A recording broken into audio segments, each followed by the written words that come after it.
Travel with me. Hey fellow humans, Mina here. Welcome back to another Drive and Talk, Hanoi edition. We're back continuing the Throne of Glass series with the second book or third, depending on how you're doing your reading. This book we're talking about is Crown of Midnight by Sarah J. Maas. Quick little read of the blurb, and just a reminder that these are my headcanon on how to pronounce some of the names, because I haven't listened to the audiobook yet, and therefore I'm not sure how some of these names are pronounced. So anyway, let's get into the blurb.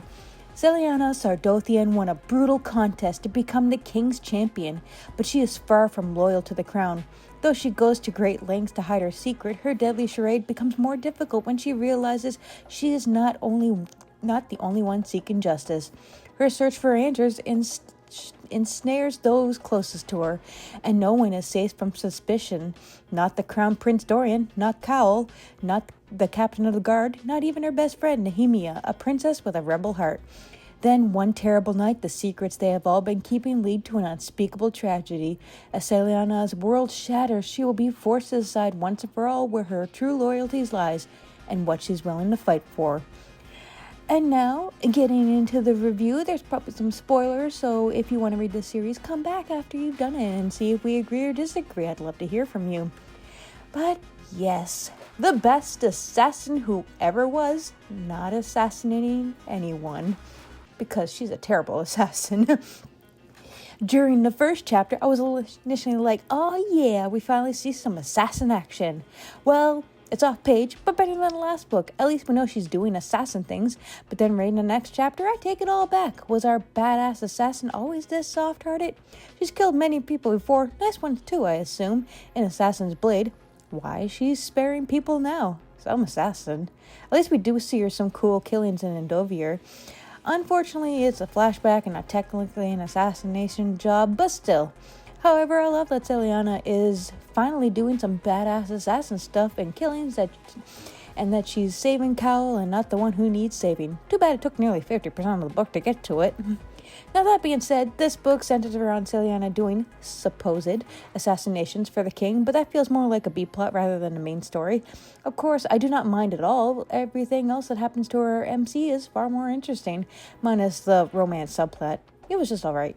Archer's assassination plotline was forgettable, and I forgot Celiana was supposed to pretend to kill him most of the time. He played a vital role in the end, but was super forgettable for most of the book.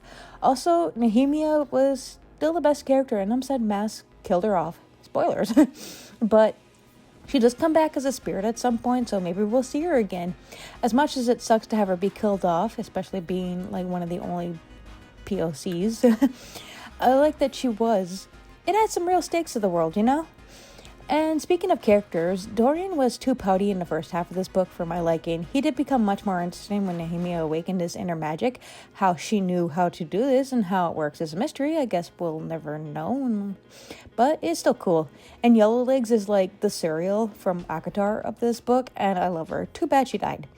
Also, I like Cowell more than Dorian, and I'm happy to see that things worked out, if only for a short while, between Celiana and Cowell. Spoilers, that's not gonna be the thing in the next few books, but yeah. This book was a solid 3.5 to 4 stars for the most of it, but then Maas does what she does best and absolutely dominates the last 100 pages, and that was a solid 5-star read. I can't wait to read the next book. It was enjoyable for the first half, but not a full 5-star feeling, but then BAM! I was hooked. Then again, Maas is known to make those last 100 pages count. Despite this book's flaws, it still has its charm, and I can see why people love this series so much. I'm fully invested now, and I need to know more about Celiana and her being a freaking Fae Queen.